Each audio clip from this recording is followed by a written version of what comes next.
internet. Welcome by Dr. Pepper, the show where I tell about my life and you listen to it whether you will or not. Okay, here we go, ladies and gentlemen. For the very first time, I would wager in all of your living memories, I now am proud to present to you the life and times of Ernest Miller Hemingway in approximately 3.5 minutes. Go! Born in Chicago in 1899, son of a physician and a musician, reasonably uneventful childhood, decided to study journalism.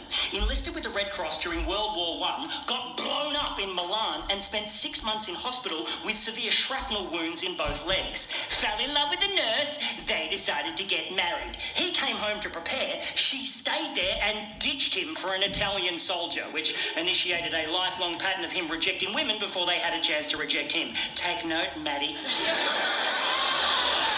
Got a job as a foreign correspondent, fell in love with his roommate's sister, married her and moved to Paris. They hung out with Gertrude Stein, they kicked it with Pablo Picasso. He started writing in earnest, no pun intended, moved to Toronto, had a kid, moved back to Paris, published a couple of books, cheated on his wife, got divorced, married the other woman, converted to Catholicism,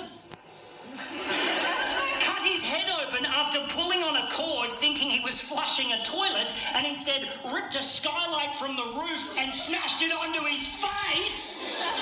Moved to Kansas City, had another kid, his dad committed suicide, he shot a lot of bears for some reason. Had a car accident, had another kid, went to Africa to kill some wild animals and got dysentery, karma. Published another book, moved to Cuba, shot himself in the leg whilst aiming at a shark. Cheated on his wife, got divorced, married the other woman, published For Whom the Bell Tolls, sold 500,000 copies in a couple of months and got nominated for a Pulitzer Prize, cheated on his wife, got divorced, married the other woman, became the self-appointed leader of a band of village militia outside of Paris and was subsequently brought up on charges for contravening the Geneva Convention and got away with it like a fucking champion. Got pneumonia, moved back to Cuba and spent most of his spare time on his boat tracking Nazi U-boats with a machine gun and a pile of hand grenades. I am not making this shit up! Had a few more car accidents, 3 more concussions, got clawed while playing with a lion. Got depressed, drank, got fat, published a couple more books, went back to Africa to shoot some more wild animals, and barely survived 2 separate plane crashes in the space of 24 hours, winding up with a fractured skull, internal bleeding, cracked spine, ruptured liver, first-degree burns, and a paralysed sphincter muscle. Come on! Won a Nobel Prize, had a file opened on him by J. Edgar Hoover, left a bunch of shit in a safe in Cuba and moved to Idaho, paranoid that the feds were following him, which they were because he spent most of the 1940s working for the KGB. Again, not making this shit up. Suffered from hepatitis, nephritis, hypertension, hemochromatosis, anemia, and impotence. Come on. Got committed, received way too much electroconvulsive therapy and came out all fucked up, started hinting at suicide, so immediately got recommitted, received another couple of months' worth of electroconvulsive therapy, got released, put both barrels of his favourite 12-gauge shotgun into his mouth and blew his fucking head off. What a guy!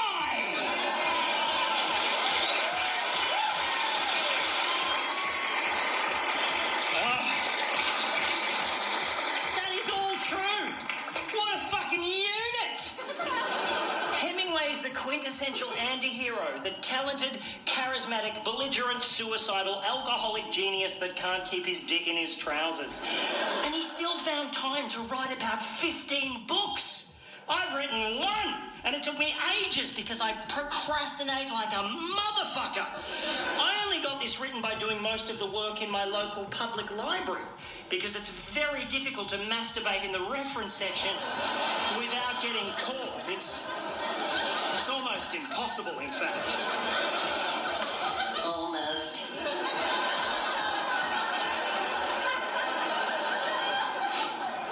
I don't even enjoy masturbating anymore. I just do it to avoid other tasks.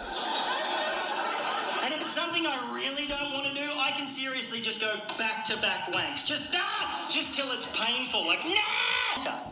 Until last year, To Kill a Mockingbird was the only book that Harper Lee ever published. One book in 89 years. To be fair, that book did win the Pulitzer Prize and sold over 40 million copies, so she didn't really need to do another one, did she? Hey, Harper, you gonna write another book? No. Did you read the first one? Fucking nailed it! Fucking nailed it! I'm just doing the one. Just doing the one. Imagine if I did that, came up here, told one joke, and then stared at you for 58 minutes. You gonna tell another joke? No. Did you hear the first one? Fucking nailed it! I'm just doing the one.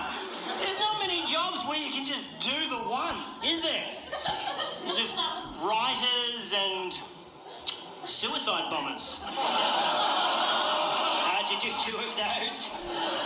Or maybe UFC fighters that get punched in the head so hard in their first bout that cerebral fluid trickles out of their eye sockets. Oh, that's fucked, Randy. It happens. It's pretty much the perfect example of why we're sort of festering in this evolutionary cul-de-sac, isn't it? Welcome to planet Earth. There's approximately 7 billion of us. As you can see, there's quite a few of us that don't have any clean drinking water. Oh, here's a large group of us that get paid millions of dollars to knee each other in the face. So, obviously still ironing out a few of the kinks. Martial arts, mixed or otherwise, should not be the domain of fat-necked ruffians trying to stomp on each other's ball sacks. Just as yoga should not be taught by 22-year-old gym instructors that did a one-week yoga retreat in Bali and now get around in low-slung fisherman pants with a bindi and a plait talking about mindfulness like they've ever had any fucking life experience at all. I'm sorry, you can tell me to relax and centre myself when you spend maybe 10 or 15 years considering what that actually means. Until then, go back to taking photos of the froth on your coffee and shut the fuck up.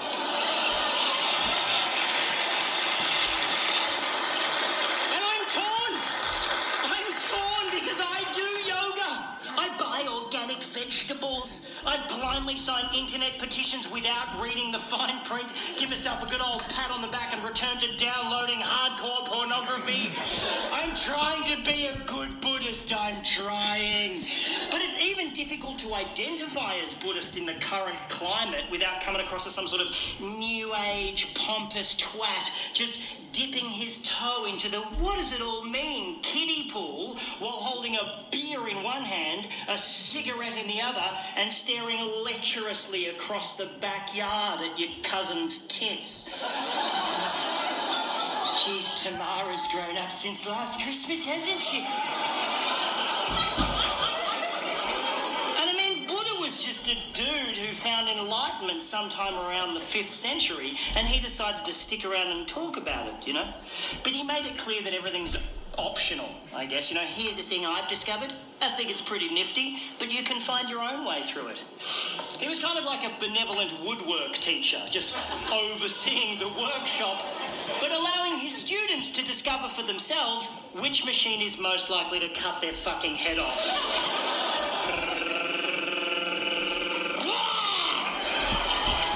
That one, Gareth, well done. A+, matey, A+ for you.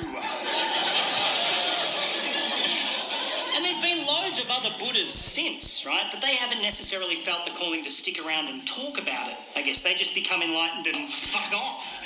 I think that's fantastic. But are you only enlightened if you're able to share it with people? You know? If I write a book and nobody reads it, is it still art? What is the collective noun for monkeys?